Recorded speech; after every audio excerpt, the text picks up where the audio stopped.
ఆదికాండము 24వ అధ్యాయము మొదటి నుంచి చివరి వరకు. అబ్రహాము బహుకాలము గడిచిన వృద్ధుడై ఉండెను. అన్ని విషయములలోనూ యెహోవా అబ్రహామును ఆశీర్వదించెను.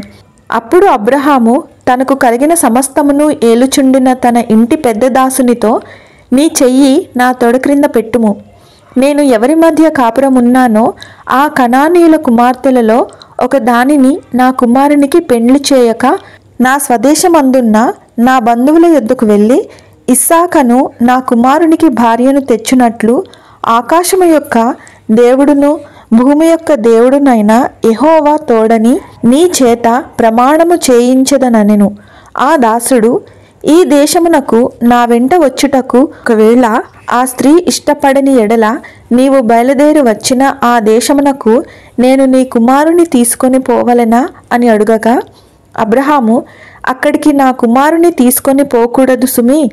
నా తండ్రి ఇంట నుండియు నేను పుట్టిన దేశము నుండియు నన్ను తెచ్చి నాతో మాట్లాడి నీ సంతానమునకు ఈ దేశమునిచ్చెదనని ప్రమాణము చేసి నాతో చెప్పిన పరలోకపు దేవుడగు యెహోవా తన దూతను నీకు ముందుగా పంపును. అక్కడి నుండి నీవు నా కుమారునికి భార్యను తీసుకొని వచ్చెదవు. అయితే నీ వెంట వచ్చుటకు ఆ స్త్రీ ఇష్టపడని ఎడల ఈ ప్రమాణం నుండి విడుదల పొందెదవు గాని నీవు నా కుమారుని అక్కడికి తీసుకొని పోకూడదని అతనితో చెప్పాను. ఆ దాసుడు తన యజమానుడగు అబ్రహాము తొడ క్రింద తన చెయ్యి పెట్టి ఈ సంగతి విషయమై ప్రమాణము చేసెను. అతడు తన యజమానుని ఒంటెలలో 10 ఒంటెలను, తన యజమానుని ఆస్తిలో శ్రేష్టమైన నానా విధములగు వస్తువులను తీసుకుని పోయెను. అతడు లేచి అరమ్నహరాయిములోనున్న నాహోరు పట్టణము చేరి సాయంకాలమందు స్త్రీలు నీళ్లు చేదుకొనవచ్చు వేళకు ఆ ఊరి బయటనున్న నీళ్లబావి యొద్ద తన ఒంటెలను మోకరింపజేసి ఇట్లనెను, నా యజమానుడగు అబ్రహాము దేవుడైన యెహోవా నేను వచ్చిన కార్యమును త్వరలో సఫలము చేసి నా యజమానుడగు అబ్రహాము మీద అనుగ్రహము చూపుము, చిత్తగించుము. నేను ఈ నీళ్లు ఊట యొద్ద నిలుచుచున్నాను. ఈ ఊరి వారి పిల్లలు నీళ్లు చేదుకొనుటకు వచ్చుచున్నారు. కాబట్టి నేను త్రాగునట్లు నీవు దయచేసి నీ కడవను వంచుమని నేను చెప్పగా, నీవు త్రాగుము, నీ ఒంటెలకును నీళ్లు పెట్టుదునని ఏ చిన్నది చెప్పునో ఆమెయే నీ సేవకుడైన ఇస్సాకు కొరకు నీవు నియమించినదై యుండునుగాక. అందువలన నీవు నా యజమానుని మీద అనుగ్రహము చూపితివని తెలుసుకొందుననెను. అతడు మాటలాడుట చాలింపక ముందే అబ్రహాము సహోదరుడైన నాహోరు భార్యయగు మిల్కా కుమారుడైన బెతూయేలుకు పుట్టిన రిబ్కా కడవ భుజము మీద పెట్టుకొని వచ్చెను. ఆ చిన్నది మిక్కిలి చక్కనిది. ఆమె కన్యక, ఏ పురుషుడును ఆమెను కూడలేదు. ఆమె ఆ బావిలోనికి దిగిపోయి కడవను నీళ్లతో నింపుకొని ఎక్కి రాగా ఆ సేవకుడు ఆమెను ఎదుర్కొనుటకు పరుగెత్తి, నీ కడవలో నీళ్లు కొంచెము దయచేసి నన్ను త్రాగనిమ్మని అడిగాను. అందుకామె, అయ్యా త్రాగుమని చెప్పి త్వరగా తన కడవను చేతి మీదకి దించుకొని అతనికి దాహమిచ్చాను. మరియు ఆమె అతనికి దాహమిచ్చిన తరువాత, నీ ఒంటెలు త్రాగుమట్టుకు వాటికి నీళ్లు చేదిపోయుదునని చెప్పి త్వరగా గాడిలో తన కడవ కుమ్మరించి తిరిగి చేదుటకు ఆ బావికి పరుగెత్తుకొని పోయి అతని ఒంటెలన్నిటికీ నీళ్లు చేదిపోసెను. ఆ మనుష్యుడు ఆమెను తేరి చూచి తన ప్రయాణమును యెహోవా సఫలము చేసెనో లేదో తెలుసుకొనవలెనని ఊరకుండెను. ఒంటెలు త్రాగుటి అయిన తరువాత ఆ మనుషుడు అరతులము ఎత్తుగల బంగారపు ముక్కు కమ్మిని, ఆమె చేతులకు 10 తులముల ఎత్తుగల 2 బంగారు కడియములను తీసి, నీవు ఎవరి కుమార్తెవు? దయచేసి నాతో చెప్పుము. నీ తండ్రి ఇంట మేము ఈ రాత్రి బస చేయుటకు స్థలమున్నదా అని అడిగాను. అందుకామె, నేను నాహోరుకు మిల్కా కనిన కుమారుడగు బెతూయేలు కుమార్తెననెను. మరియు ఆమె, మా యొద్ద చాలా గడ్డియు మేతయు రాత్రి బస చేయుటకు స్థలమును ఉన్నవనగా, ఆ మనుషుడు తన తల వంచి యెహోవాకు మ్రొక్కి అబ్రహామును, నా యజమానుని దేవుడైన యెహోవా స్తుతింపబడునుగాక. ఆయన నా యజమానునికి తన కృపను తన సత్యమును చూపుట మానలేదు. నేను త్రోవలో నుండగానే యెహోవా నా యజమానుని బంధువుల ఇంటికి నన్ను నడిపించెననెను. అంతటా ఆ చిన్నది పరిగెత్తుకొని పోయి ఈ మాటలు తన తల్లి ఇంటి వారికి తెలిపెను. రిబ్కాకు లాబాననునొక సహోదరుడు ఉండెను. అప్పుడు లాబాను ఆ బావి దగ్గర వెలుపటనున్న ఆ మనుషుని యొద్దకు పరిగెత్తుకుని పోయెను. అతడు ఆ ముక్కు కమ్మిని తన సహోదరి చేతులనున్న ఆ కడియములను చూచి, ఆ మనుష్యుడు ఇలాగు నాతో మాటలాడెనని తన సహోదరి అయిన రిబ్కా చెప్పిన మాటలు విని ఆ మనుష్యుని యొద్దకు వచ్చెను. అతడు ఆ బావి యొద్ద ఒంటెల దగ్గర నిలిచియుండగా లాబాను, యెహోవా వలన ఆశీర్వదింపబడిన వాడా, లోపలికి రమ్ము, నీవు బయట నిలువనేలా, ఇల్లును ఒంటెలకు స్థలమును నేను సిద్ధము చేయించితిననెను. ఆ మనుషుడు ఇంటికి వచ్చినప్పుడు లాబాను ఒంటెల గంతలు విప్పి ఒంటెలకు గడ్డియు మేతయు కాళ్ళు కడుగుకొనుటకు అతనికిని అతనితో కూడా నున్న వారికిని నీళ్లు ఇచ్చి అతనికి భోజనము పెట్టించెను.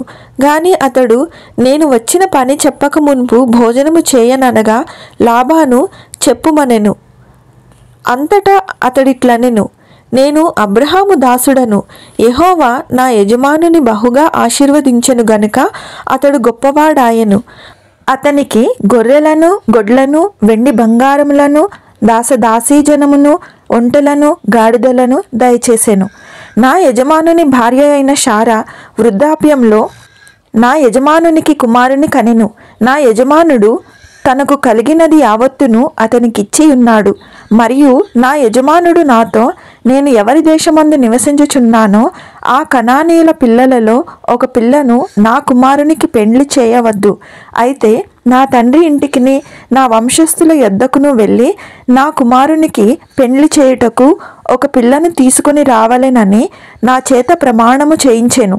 అప్పుడు నేను నా యజమానునితో, ఆ స్త్రీ నా వెంట రాదేమో అని చెప్పినందుకు అతడు, ఎవని సన్నిధిలో నేను జీవించుచున్నానో ఆ యెహోవా నీతో కూడా తన దూతను పంపి నీ ప్రయాణము సఫలము చేయును గనుక నీవు నా వంశస్థులలో నా తండ్రి ఇంట నుండి నా కుమారునికి భార్యను తీసుకుని వచ్చెదవు. నీవు నా వంశస్థుల యొద్దకు వెళ్ళితివా, ఈ ప్రమాణము విషయములలో ఇక నీకు బాధ్యత ఉండదు.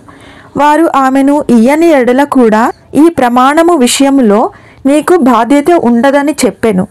నేను నేడు ఆ బావి యొద్దకు వచ్చి అబ్రహామును, నా యజమానుని దేవుడైన యెహోవా నా ప్రయాణమును నీవు సఫలము చేసిన ఎడల నేను ఈ నీళ్ల బావి యొద్ద నిలిచియుండగా నీళ్లు చేదుకొనుటకు వచ్చిన చిన్నదానితో నేను, నీవు దయచేసి నీ కడవలో నీళ్లు కొంచెము నన్ను త్రాగనిమ్మని చెప్పినప్పుడు, నీవు త్రాగుము, నీ ఒంటెలకును చేదిపోయుదునని ఎవతి చెప్పెనో ఆమెయే నా యజమానుని కుమారునికి యెహోవా నియమించిన పిల్లయై ఇండును గాకని మనవి చేసుకొంటిని. నేను నా హృదయములో అట్లు అనుకొనుట చాలింపక ముందే రిబ్కా భుజము మీద తన కడవను పెట్టుకొని వచ్చి ఆ బావిలోనికి దిగిపోయి నీళ్లు చేదుకొని వచ్చెను. అప్పుడు నాకు దాహమిమ్మని నేను ఆమెను అడుగగా ఆమె త్వరగా తన కడవను దించి, త్రాగుము, నీ ఒంటెలకును నీళ్లు పెట్టుదునని చెప్పాను గనుక నేను త్రాగితిని. ఆమె ఒంటెలకును నీళ్లు పెట్టెను. అప్పుడు నేను, నీవు ఎవరి కుమార్తెవని అడిగినందుకు ఆమె, మిల్కా నాహోరునకు కనిన కుమారుడగు బెతూయేలు కుమార్తెనని చెప్పినప్పుడు నేను ఆమె ముక్కుకు కమ్మీయును ఆమె చేతులకు కడియములను పెట్టి నా తల వంచి యెహోవాకు మ్రొక్కి అబ్రహామును, నా యజమానుని దేవుడైన యెహోవాను స్తోత్రము చేసి తిని. ఏలయనగా ఆయన నా యజమానుని యొక్క సహోదరుని కుమార్తెను అతని కుమారునికి తీసుకొనినట్లు సరి అయిన మార్గమందు నన్ను నడిపించెను. కాబట్టి నా యజమానుని ఎడల మీరు దయను నమ్మకమును కనుపరచిన ఎడల అది అయినను నాకు తెలియచెప్పుడి, లేని ఎడల అది అయినను తెలియచెప్పుడి. అప్పుడు నేనెటు పోవలెనో అటు పోయేదనగా లాబానును బెతూయేలును, ఇది యెహోవా వలన కలిగిన కార్యము, మేమైతే అవునని గాని కాదని గాని చెప్పజాలము. ఇదిగో రిబ్కా నీ ఎదుటనున్నది, ఆమెను తీసుకొని పొమ్ము, యెహోవా సెలవిచ్చిన ప్రకారము ఈమె నీ యజమానుని కుమారునికి భార్య అగునుగాకని ఉత్తరమిచ్చిరి. అబ్రహాము సేవకుడు వారి మాటలు విని యెహోవాకు సాష్టాంగ నమస్కారము చేసెను. తరువాత ఆ సేవకుడు వెండి నగలను, బంగారు నగలను, వస్త్రములను తీసి రిబ్కాకు ఇచ్చెను. మరియు అతడు ఆమె సహోదరునికి తల్లికిని విలువగల వస్తువులు ఇచ్చెను. అతడును అతనితో కూడానున్న మనుషులను అన్నపానములు పుచ్చుకొని అక్కడ ఆ రాత్రి అంతయు నుండిరి. ఉదయమున వారు లేచినప్పుడు అతడు, నా యజమానుని యొద్దకు నన్ను పంపించుడని చెప్పగా, ఆమె సహోదరుడును ఆమె తల్లియు, ఈ చిన్నదాని 10 దినములైనను మా యొద్ద ఉండనిమ్ము, ఆ తరువాత ఆమె వెళ్ళవచ్చుననిరి.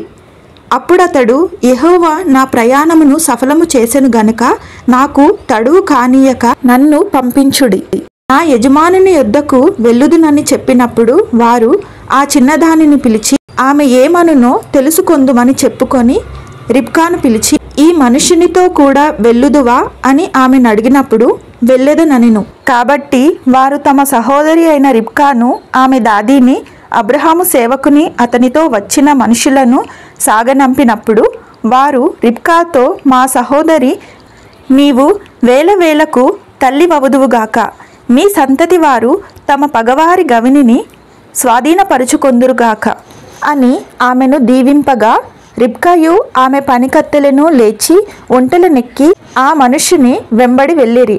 అట్లు ఆ సేవకుడు రిబ్కాను తోడుకొని పోయెను. ఇస్సాకు బెయేర్ లహాయి రోయి మార్గమున వచ్చి దక్షిణ దేశమందు కాపురముండెను. సాయంకాలమున ఇస్సాకు పొలములో ధ్యానింప బయలువెళ్ళి కన్నులెత్తి చూచినప్పుడు ఒంటెలు వచ్చుచుండెను. రిబ్కా కన్నులెత్తి ఇస్సాకును చూచి ఒంటె మీద నుండి దిగి, మనలనెదుర్కొనుటకు పొలములో నడుచుచున్న ఆ మనుషుడెవరని దాసుని నడుగగా, అతడు, ఇతడు నా యజమానుడని చెప్పెను గనుక ఆమె ముసుగు వేసుకొనెను. అప్పుడు ఆ దాసుడు తాను చేసిన కార్యములన్నీయు ఇస్సాకుతో వివరించి చెప్పెను. ఇస్సాకు తల్లి అయిన శారా గుడారంలోనికి ఆమెను తీసుకుని పోయెను. అట్లు అతడు రిబ్కాను పరిగ్రహింపగా ఆమె అతనికి భార్య ఆయెను. అతడు ఆమెను ప్రేమించెను. అప్పుడు ఇస్సాకు తన తల్లి విషయమై దుఃఖ నివారణ పొందెను. ఆదికాండము 24వ అధ్యాయము పూర్తి అయినది. ఆమెన్.